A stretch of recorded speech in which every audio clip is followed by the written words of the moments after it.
Selamat pagi adik-adik SMP Negeri 2 Nubatukan, di mana saja kalian berada. Jumpa lagi dengan Ibu Teti Making dalam mata pelajaran Pendidikan Agama Katolik, kelas 7. Sebelum kita mulai dengan materi kita pada pagi hari ini, kita mulai dengan bab yang pertama tentang Yesus Sang Pendoa. Terlebih dahulu, Ibu minta kita semua untuk menyiapkan batin kita, memusatkan pikiran kita, mengarahkan hati kita kepada Tuhan. Ibu akan memimpin kita dengan doa pembukaan. Marilah kita berdoa dalam nama Bapa dan Putra dan Roh Kudus. Amin. Allah Bapa yang Maha Kasih, kami memuji dan meluhurkan nama-Mu. Kami bersyukur karena Engkau telah menganugerahkan segala yang baik dalam hidup kami. Berkatilah kami selama mengikuti proses pembelajaran ini, sehingga kami dapat mengarahkan hati dan pikiran kami untuk menimba ilmu yang akan berguna bagi hidup kami, walaupun dalam masa pandemi COVID-19 ini. Dengan pengantaran Kristus, Tuhan dan Juru Selamat kami. Amin. Dalam nama Bapa dan Putra dan Roh Kudus. Amin. Nah adik-adik, pada hari ini kita mulai dengan materi kita yang pertama, yaitu Yesus Sang Pendoa. Adapun tujuan dari materi kita pada hari ini adalah yang pertama, memahami pengertian doa. Yang kedua, menjelaskan pengalaman doa sehari-hari. Yang ketiga, memahami makna berdoa. Dan yang keempat, memahami sikap-sikap dalam berdoa yang diajarkan Yesus. Kompetensi dasar yang akan dicapai dalam materi pembelajaran tentang Yesus Sang Pendoa ini adalah yang pertama, beriman akan Yesus yang telah mengajarkan kita sifat dan sikap yang baik. Yang kedua, percaya diri dalam meneladani berbagai sifat dan sikap Yesus Kristus. Yang ketiga, memahami berbagai sifat dan sikap Yesus Kristus yang patut diteladani. Dan yang keempat adalah merencanakan aktivitas atau kegiatan sebagai perwujudan meneladani berbagai sifat dan sikap Yesus Kristus dalam kehidupan sehari-hari. Indikator pencapaian kompetensi. Adapun indikator pencapaian kompetensi yang akan kita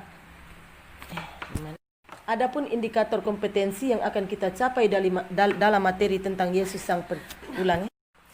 Adapun indikator pencapaian kompetensi yang akan kita capai dalam materi tentang Yesus Sang Pendoa adalah yang pertama, mengimani akan Yesus yang telah mengajarkan sifat dan sikap Sang Pendoa. Yang kedua, memiliki sifat percaya diri dalam meneladani sifat dan sikap Yesus Sang Pendoa. Yang ketiga, menjelaskan alasan orang berdoa. Dan yang keempat, menjelaskan isi doa pada umumnya. Yang kelima, menyebutkan sikap-sikap berdoa seperti yang diajarkan oleh Yesus. Yang keenam, meneladani sikap berdoa yang diajarkan Yesus berdasarkan kitab suci dalam Matius bab 6 ayat 5-15. Dan yang ketujuh, mengembangkan hidup doa dalam hidup sehari-hari. Nah adik-adik, untuk lebih memperdalam materi kita tentang Yesus Sang Pendoa, marilah kita mendengarkan penjelasan tentang materi Yesus Sang Pendoa. Adik-adik yang terkasih, semua agama mengenal doa. Agama Katolik, agama Islam, agama Hindu, agama Buddha, agama Protestan, dan juga agama Konghucu yang diakui di negara Republik Indonesia. Semua kita mengenal adanya doa. Doa bukan hanya kegiatan mendaraskan rumus-rumus hafalan belaka. Namun doa pertama-tama dan terutama adalah pernyataan iman di hadapan Allah. Doa pada dasarnya berarti mengangkat hati, mengarahkan hati kepada Tuhan, menyatakan diri anak Allah, dan mengakui Allah sebagai Bapa. Doa adalah kata cinta seorang anak kepada bapaknya. Maka doa dapat timbul dari kesusahan hati atau kebingungan, tetapi juga dari kegembiraan jiwa yang menuju masa depan bahagia. Doa tidak membutuhkan banyak kata, tidak terikat pada waktu dan tempat tertentu. Berdoa berarti secara jujur menyatakan isi hati orang-orang beriman di hadapan Allah. Tidak penting orang berdoa sendiri ataupun bersama orang lain, diucapkan atau direnungkan dalam hati. Tetapi yang paling penting adalah kejujuran hati dalam berdoa. Kita berdoa bukan berdasarkan jasa-jasa kita, tetapi berdasarkan kasih sayang Allah yang berlimpah-limpah.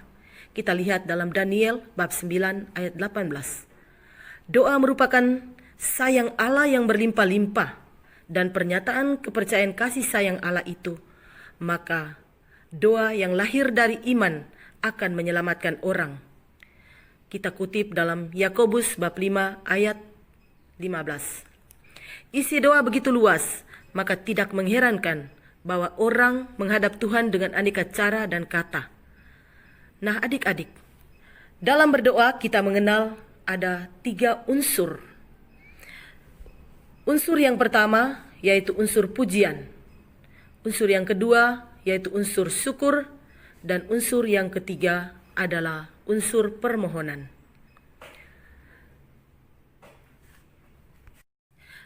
Nah adik-adik, tadi ibu sudah katakan bahwa di dalam doa ada unsur pujian, syukur dan permohonan.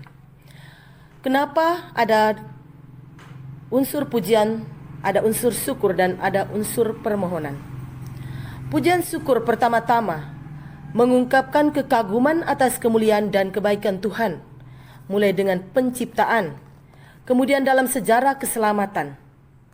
Kita memuji dan bersyukur kepada Tuhan atas anugerah Allah yang paling besar adalah putranya, Yesus Kristus, serta Roh Kudus yang diutusnya dari Bapa.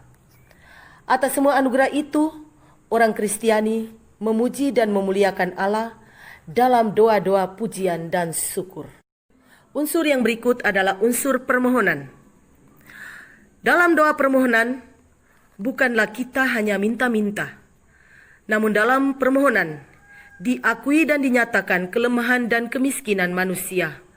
Maka pertama-tama yang dimohon adalah pengampunan dan belas kasihan Tuhan, sebab dosa manusia merupakan sumber kemalangan yang terbesar.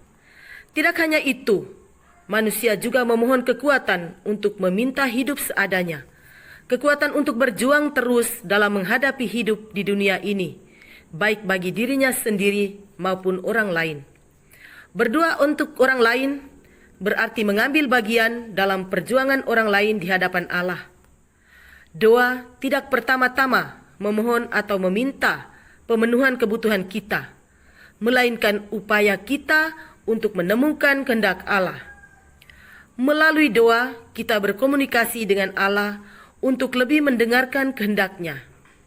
Dengan demikian, yang utama bukan demi pemenuhan kebutuhan kita, melainkan dengan doa kita dapat terus-menerus hidup berdasarkan kehendak Allah. Maka doa merupakan suatu sarana yang kita pergunakan untuk berkomunikasi atau berbicara atau berdialog dengan Tuhan.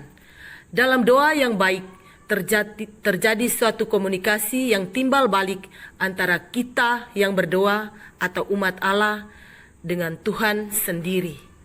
Nah, di situ kita akan berdiam diri untuk mendengarkan Allah menyapa kita, Allah memberi petunjuk kepada kita, dan itu kita sebut juga dengan meditasi.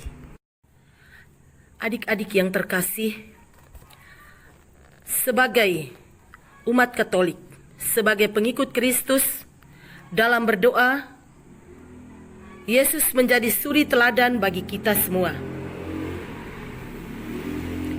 Pada umur 12 tahun, ia sudah berkata kepada Maria dan Yusuf bahwa ia harus berada di dalam rumah bapaknya. Sebentar kita akan melihat dalam Injil Lukas bab 2 ayat 49. Hubungan dengan Allah sebagai bapaknya menentukan seluruh hidupnya dan terungkap dalam doa-doanya. Aku bersyukur kepadamu Bapa Tuhan langit dan bumi, bahwa semuanya itu engkau sembunyikan dari orang bijak dan pandai, tetapi engkau nyatakan kepada orang kecil. Betapapun sibuk hidupnya dengan pewartaan dan pelayan orang, ia selalu menemukan kesempatan untuk naik ke atas bukit dan berdoa seorang diri.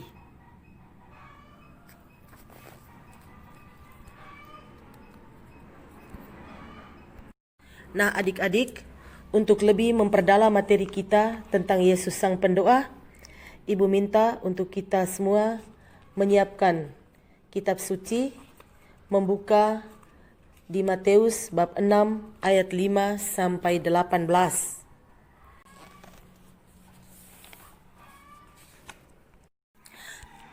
Setelah membaca kitab suci Matius bab 6 ayat 5 sampai 15, Ibu dapat memberikan peneguhan atau penegasan dari materi yang tadi Ibu bawakan.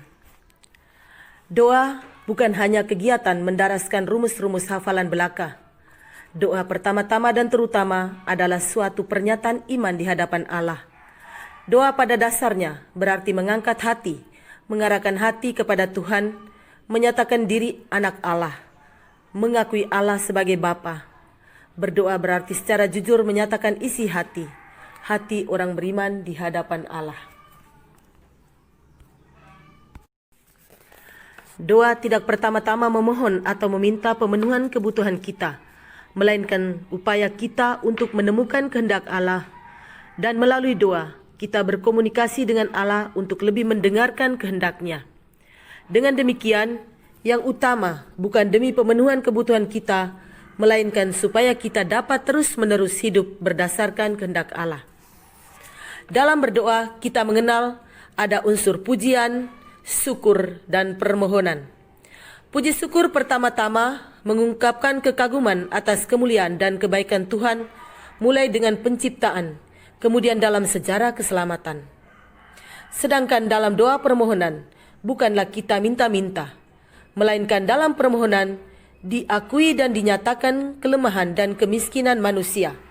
Maka pertama-tama yang dimohon adalah pengampunan dan belas kasihan Tuhan, sebab dosa manusia merupakan sumber kemalangan yang terbesar. Yesus adalah pribadi yang suka berdoa. Seluruh hidup dan karyanya dihayati dalam kesatuan dengan Bapanya. Dengan kata lain, sebagai pendoa, Yesus melihat hidupnya adalah suatu doa yang dipersembahkan kepada Bapanya. Kita lihat dalam Matius bab 6 ayat 5 sampai 18. Maka setiap saat Yesus tidak lupa mencari tempat sunyi untuk berbicara dengan Bapanya setelah sepanjang hari melakukan karya-karyanya di dunia. Yesus mengajar kita untuk menyapa Bapanya dalam doa Bapa Kami. Dalam doa Bapa Kami, Yesus mengajarkan suatu doa yang penuh dengan sikap penyerahan, penuh dengan sikap cinta kasih, keadilan, dan pengampunan. Anak-anakku yang terkasih, Yesus adalah pribadi pendoa. Seluruh hidup dan karyanya merupakan sebuah rangkaian doa. Ia menyerahkan suka duka hidupnya pada kehendak Bapa. Apakah kita sudah meneladani hidup Yesus dalam berdoa? Apakah kita senantiasa mengawali dan mengakhiri karya kita dengan doa? Apakah doa menjadi sumber kekuatan hidup kita dalam keluarga kita? Apakah dalam berdoa kita mencari kehendak Allah atau hanya rutinitas belaka? Kita hening sejenak untuk merefleksikan hidup kita ini dalam materi pembelajaran kita hari ini tentang Yesus Sang Pendoa. Dalam nama Bapa dan Putra dan Roh Kudus. Amin. Kita doakan doa yang diajarkan oleh Yesus kepada kita. Bapa kami yang ada di surga, dimuliakanlah namamu. Datanglah kerajaanmu, jadilah kehendakmu di atas bumi seperti di dalam surga. Berilah kami rejeki pada hari ini, dan ampunilah kesalahan kami, seperti kami pun mengampuni yang bersalah kepada kami. Dan janganlah masukkan kami ke dalam pencobaan, tetapi bebaskanlah kami dari yang jahat. Amin. Dalam nama Bapa dan Putra dan Roh Kudus. Amin. Terima kasih, selamat pagi anak-anak. Tetap menjaga protokoler kesehatan dalam hidup kita setiap hari. Sampai jumpa di episode berikutnya.